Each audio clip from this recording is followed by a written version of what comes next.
Серептонан жалпы көрүүчүлөрүнө салам айтабыз. Аты жөнүм Кадимбек Даняров. Бул жолу биз жалпыңарга бир пайдалуу маалыматты алып берген турабыз. Буга чейин бир канча кыргыз жарандарына үй алууга жардам берген ишкер айым KG недвижимость кыймылсыз мүлк агенттигинин жетекчиси Самара Нарматова менен бүгүн баарлашабыз. Саламатсызбы? Саламатчылык. Кандайсыз?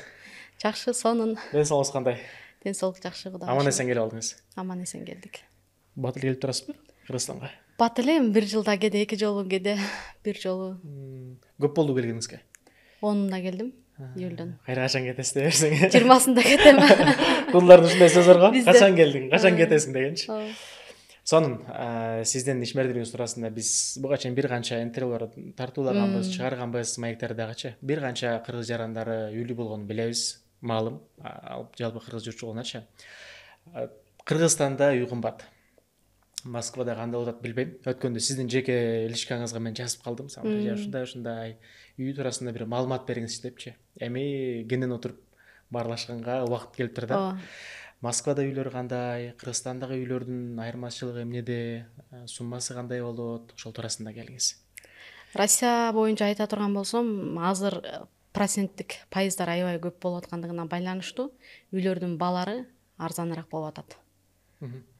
Анан Кыргызстан боюнча айта турган болсом, Кыргызстандын бааларын да көрдүм. Кыргызстанда аябай рынок жакшы көтөрүлүптүр. Россияда эле болуп калыптыр десем болот. Россиянын баасында эле. Болгону Кыргызстандан үй алыш бир аз кыйыныраак экен. Себеби баштапкы төлөм сөзсүз керек экен. 30% же болбосо 20%. Анан Россияда ошо баштапкы төлөм жок алганга кыргыз мекендештерге мүмкүнчүлүк болгон үчүн буну мурда анча баалабасам, азыр чындыгында баягы жакшы көргөн жериңен үй алайын десең, сөзсүз баштапкы төлөм болуш керек экен бул жакта. А бизде өзүң каалаган жерден, Москванын центринен, кааласаң областтан же болбосо башка региондордон, башка областтардан алганга сонун мүмкүнчүлүк. Бул мүмкүнчүлүк эми жакшы эле деп ойлойм Россияда Кыргызстан менен салыштырмалуу. Кыргызстанда үй алуу чындап эле кыйындап кетти да. Мисалы баштапкы төлөмдү төлөшүң керек, анан же иштеген жериңдин баардыгынан деген эле барактарды, документтерди топтоп алып барасың. Анда жетпей калса дагы бир кыйналасың, же үйүңдү залогко коесуң деген сыяктуу нерсе бар да. Москвадачы кандай мындай жол жобосун айтып бербейсизби? Баштапкы төлөмсүз үй алса болот. Баштапкы төлөмсүз үй алса болот. Документ жаатында биздин агенттик толугу менен кардарларга жардам көрсөтөт. Документтерди жумушунан болгон трудовой договор эле көтөрүп келишет. Калган документтердин толугу менен өзүбүз жардам беребиз. Ошо чыгымдарга гана акча төлөп, оңой эле үй алса болот экен да. Азыр Кыргызстанда болот негизи. Кыргызстанда болсо өзүм дагы үй алуу пландап атам, буюрса жакынкы күндөрдө көрдүм. Кайсыл жерден алыш керек экенин билдим, шарттарын көрдүм. Болгону кыска мөөнөткө берген үчүн, эгер жөнөкөй карапайым адам болсо, үй алыш кыйын экен.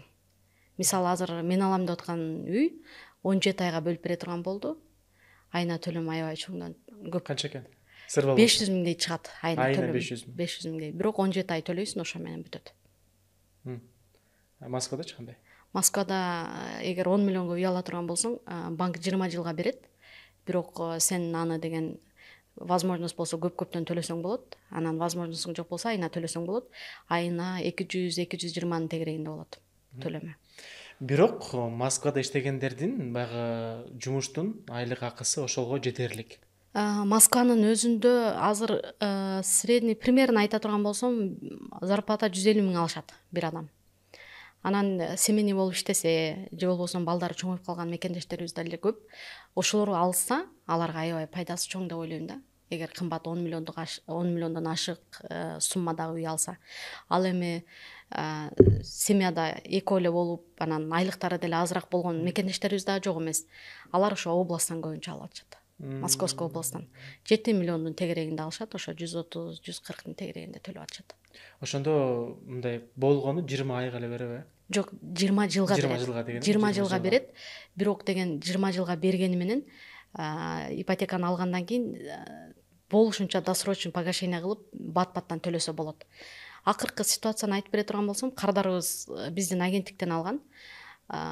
Октябрда 1 жыл болот алганына толук. 15 жылын кыскартыптыр. Демек 15 жылга эч кандай пайыз төлөгөн эмес да. ушул жактары банктан ипотекага үй алгандын ушул пайдасы аябай чоң. Дал ушул Москвадан үй алса кыргыздар кандай пайдасы бар? Пайдалары чоң негизи. Азыр деген Москвада документальный жакшы жүрбөсөң аябай кыйын. Жашаган жериңде регистрация учетто турушуң керек. Андан сырткары квартплаттар аябай кымбаттады. Акыркы мына 1,5-2 жылдын ичинде аябай көтөрүлүп кетти. Анан убакыт өтө берет да. Сен ипотекага алып койсоң, ал квартираң төлөнө берет, убакыт өткөнү менен үйлөрдүн баалары өсө берет. Кийин эсли Кыргызстанга келип үй ала турган болсоң, сенде акчаң болот да. Үйгө жете турган болбосо дагы сен хотя бы бере аласың жарымынан көп акчасынчы. Ошон үчүн бул ипотека деген Россиядан кыргыз мекендештерибиз үчүн үй алса пайдалары чоң. Балдарды мектепке киргизгенге, бакчага киргизгенге, деги эле коркпой, кенен жашаганга. Мисалы, үйүң болсо кениңири жашайсың, каалаганда келесиң, кааласаң жаап кетесиң дегендей да. Анан квартирада жашасаң, баары бир кысыласың. Өзүң иштен кысылып келсең, анан үйгө келип дагы кысылсаң, анда Хозяин дагы келип алса кыркпатты берди. Дагы көпчүлүк менен жашагандар дагы бар мисалы. Ошон үчүн баягы бул дагы болсо мүмкүнчүлүк, ошону пайдаланып алса болот. 1-2 жылдын аралыгында өстүбү батирлердин баасычы Москвада? Өтө катуу деп айта албайм, өтө көп өстү деп айта албайм. Бирок азыр проценттик пайыздын жогору болгондугуна байланыштуу дейм бул нерсенин баарычы. Эгер эртең ставкалар мурдагыга түшүп 10%га түшө турган болсо, действительно кымбаттайт. Кээ бир кардарларыбыз бар. Мен алганыма 1 жыл болду, Самара эже, менин үйүмдүн баасы ошол эле боюнча турат го дегендер дагы бар. Рынок 2-3 жылдын ичинде обновление болот да.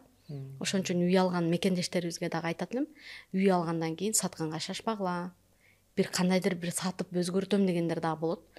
Андай кылбаш керек да, себеби 1-2-3 жыл кармасаңар өзүңөргө да сезилет, ошо ценасы дагы өсөт. Андан кийин уже төлөп бүтүп койсоңор, андан дагы жакшы деген сыяктуучу. Мисалы 3 жыл, 4 жылдын ичинде төлөгөн мекендештер көп. 1 бөлмөлүү батирлердин өтүшү көбүрөөкпү же 2 бөлмөлүү, 3 бөлмөлүү бар кандайбы? 3 бөлмөлүүлөр аябай аз. 2 бөлмөлүү бизде эң жакшы. Себеби 1 бөлмөнү да анча көп ала беришпейт. Бизде 2 бөлмөнү алышат. Бирөөсүндө өздөрү жашаса, бирөөсүндө квартирант алышат. Кыргыздардын ой жүгүртүүсү жашай берет, заводунда квартирасын төлөй берет. Ооба, бирок жакшы ошентип жашаганычы, себеби бекер тургандан көрө сдавать этип, алда болсо өздөрүнүн ипотекасын төлөгөнгө жардам тиет да. Сизге мындай мисал болсунчу. Квартирант болсо бирөөчү. Айына мисалы канча сом төлөйт бир батиргечи, же өзүңүз жаңы Москвага барган учуруңузду эстеп көрсөңүз, үй жок, жашап жүрөсүз, батирге анча сом төлөйсүз, бирок өзүңүз ойлогонсуз, өзүмдүн үйүм болсо ушул акчамды ошол ипотекама төксөм депчи. Жаңы барган кезим эстей турган болсом, биз көп эле убакыт квартирада жүрдүк. Квартира снимать эткен учурларыбыз болду, снимать эткендердин жанына кирип жашаган учурларыбыз болду. Азыркы учурга чейин ошол баягы квартирада жашаган жаш балдар деле учурашып, Самара эже кандай жүрөсүз деп ушинтип калышат. Баягы бир комнатасында алар, бир комнатасында биз, мисалы 3 комнатный болсо көп эле адам жашачубуз чындыгында. Анан кинодогудай каптал менен жатып. Жок, андай эмес. Биз тем более Екатеринбургка барганбыз, биринчи барганда, ал жакта адам азыраак болчу, бирок Москванын жашоосун көрбөдүк чындыгында. Баягы ошентип айтып калышат, кайсы бир жылдары ошондой адамдар көп жашаган экен деп. Анан азыр деле Москвада көп адамдар жашагандар бар экен. Бирок көпчүлүгү уже түшүнүп, айлыгы жакшы болуп калган үчүн баягы 2 комнатанын 1 комнатасын снимать этишет. Азыр средний Москванын ичинде 1 комнатаны 30 миңге бересиң. Мен өзүм деле 1 комнатамы 30 миңге берем. 1 семейныйга. Алар дагы тынч, биз дагы тынч, кадимкидей эле ушундай сдавать этесиң да. Көп адам азыр мурдагыдай албайт эч ким. Самара Нарматованын азыркы учурда Москвада канча үйү бар? Москвада 2 үйүм бар. Канча бөлмөлүү? Экөө тең 2 бөлмөлүү. Экөө тең бергенсиз ижарага? Бирөөсүн толугу менен бергем.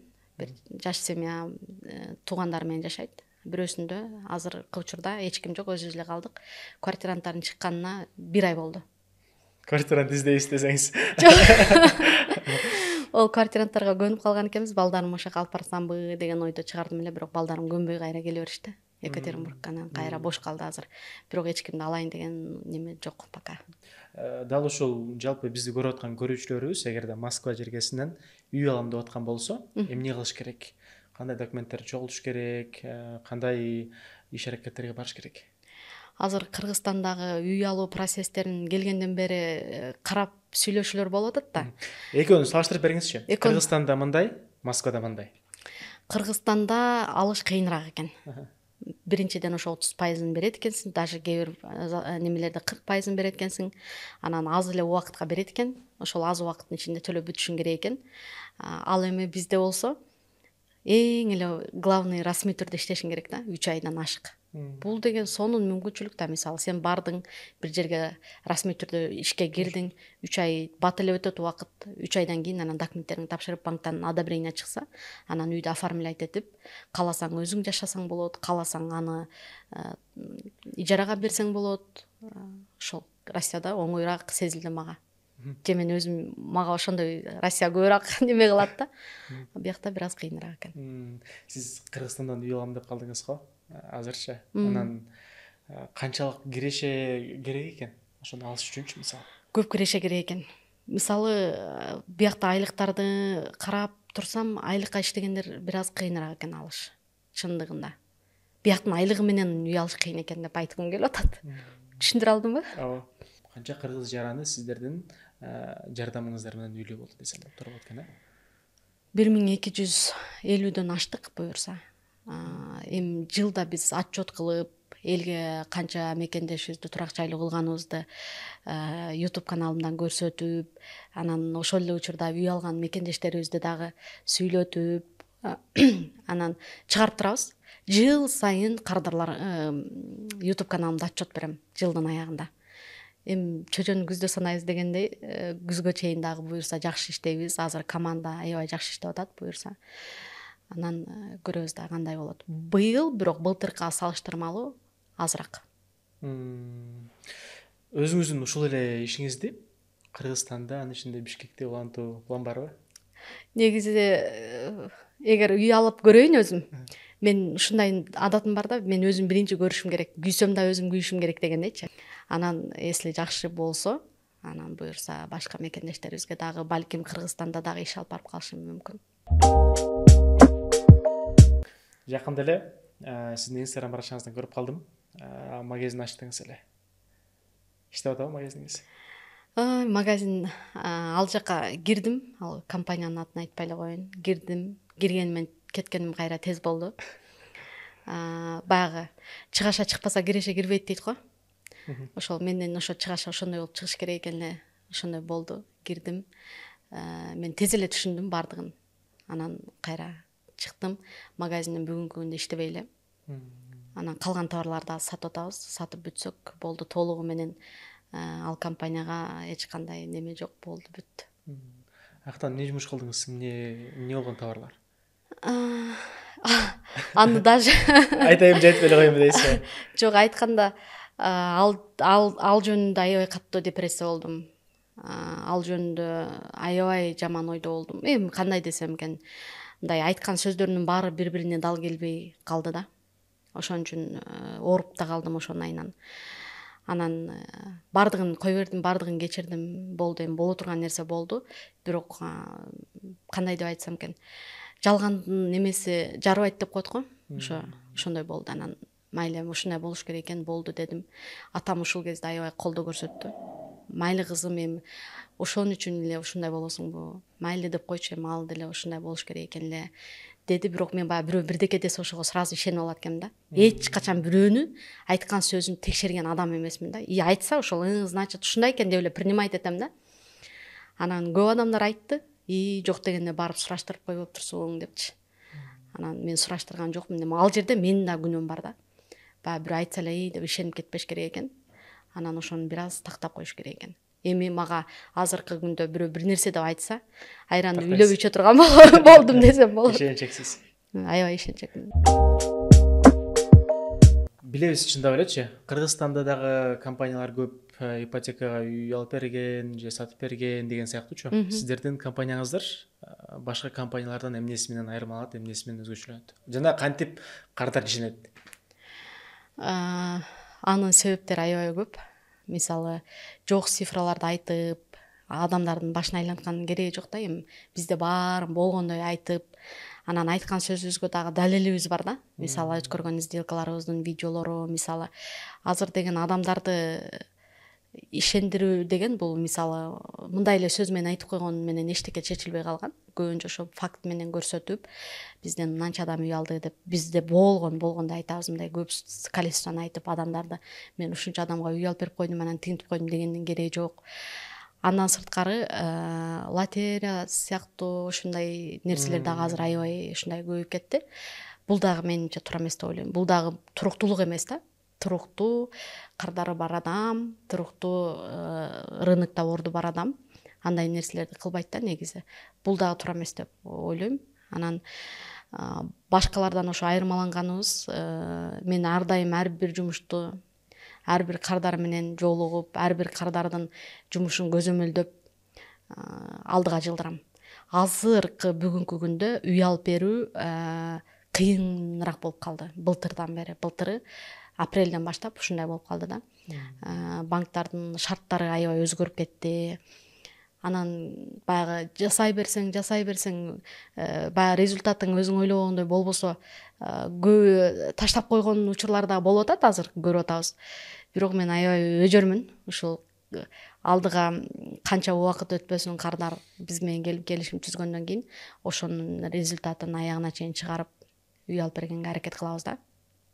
Ошондой биздин сиздин өзүңүздүн практикаңыздачы Бишкектен иштеп жүрүп, Кыргызстандан иштеп жүрүп үй ала албай, бирок Москвага барып, ошол жактан иштеп, үй алып, кайра ошол үйдү сатып, Кыргызстандан үй алган учур кездештиби эле? Андайлар көп эле. Бизде мисалы кардар көп да. Ар бири мисалы сатып келе бергендер бар, азыркы учурда ижарага бергендер бар.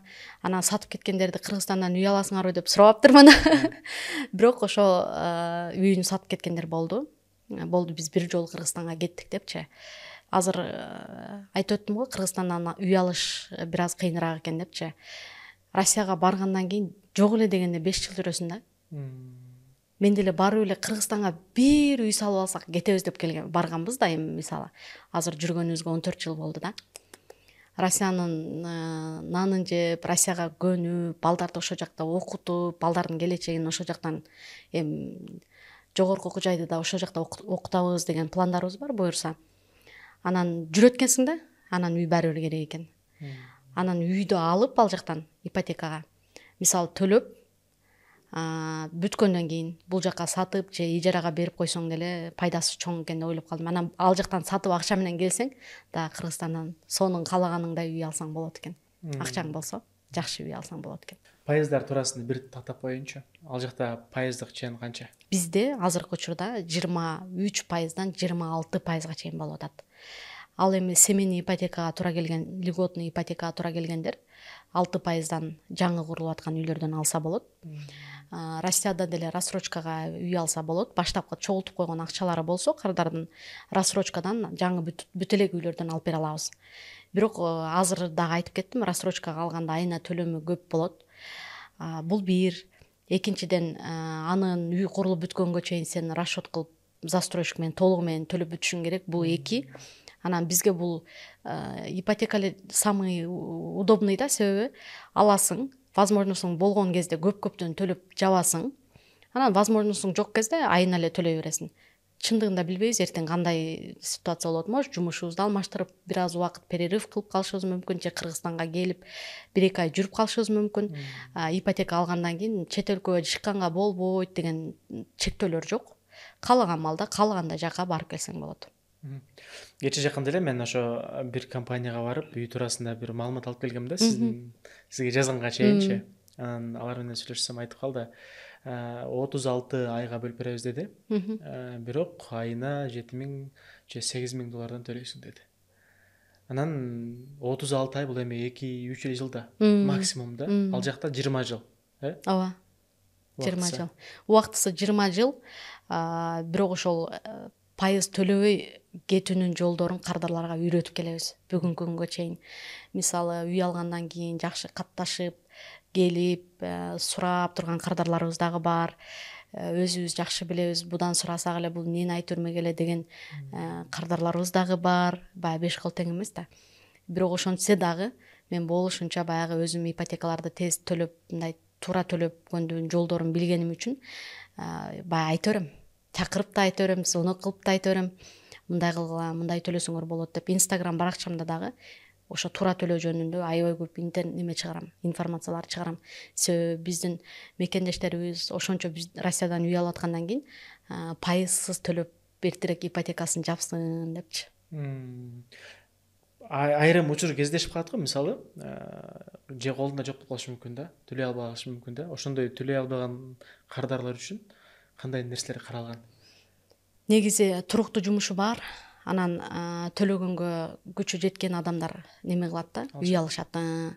Анан ошол баягы туура эмес алган мекендештерибиз да жок эмес. Азыр өзүң туура эле суроо бердиң. Мисалы танышы жакшы квартира алат, анан ал дагы өзүнүн немесине карабай эле ошондой квартира алганга аракет кылат. Алдына карабай эле. Анан сөзсүз кыйынчылыктар болот ошондой учурда. Биз мисалы кардарлар бизге документ тапшырганда канча айлык алат, баардыгын көрө алабыз да. Ошол айлыгына жараша үй алса, эч кандай кыйынчылык болбойт. Анан эгер төлөй албай кетип атсаң, ач көздөрү бар экен да. Төлөй албай кетип атсаң, уже сатканга аракет кылышың керек ал квартираны. Сатып салсаң, сенин кредиттик тарыхың да бузулбайт. И кутуласың да, мындайча айтканда. Ал эми ипотеканы алгандан кийин кыйынчылык кандай деп айтсам экен. 1 жыл мындай досрочный погашение кыла албашың мүмкүн, же болбосо эмне болот, кандай болот деп ойлонушуң мүмкүн, бирок экинчи жылда кадимкидей уже сен түшүнүп каласың. Мен мынча сом төлөдүм. Сон турбайбы бул, мен дагы мынча сом төлөсөм, мынча сом калат экен деген сыяктуучу. 11 миллионго үй алган жаш семьялар ипотекасын Москва шаарында төлөп бүтүштү. 2,5 жылдын ичинде. Мен айтсам, бул өзү төлөйт да деген кардар немелер болот да, экран көрүүчүлөрчү. Эми мындай жөнөкөй жумушта иштегендер деле төлөп атышат.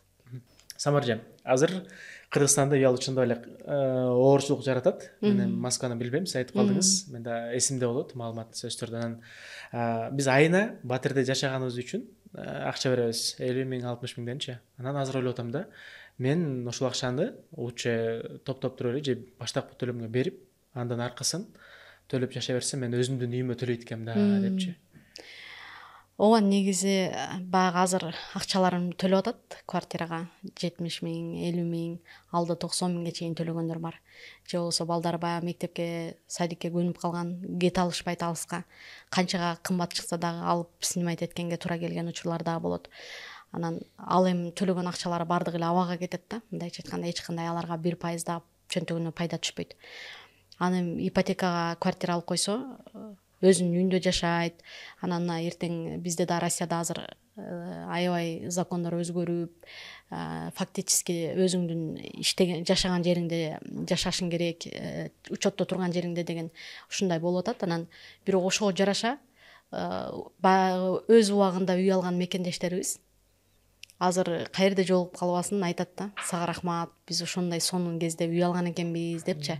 Анан азыркылар болсо азыр жакшы убакыт эмес дегендер дагы бар. Азыр үй алсам, ставка кымбат, анан мындай депчи. Сен кайсыл учур болбосун, сен үй алсаң, уже эртеси күнү ошол сен жакшы үй алган болосуң да. И вовремя алган болосуң. Быйылкы жыл менен былтыркы жылды салыштырыш мүмкүн эмес. Эмдиги жыл кандай болушун дагы эч ким билбейт да.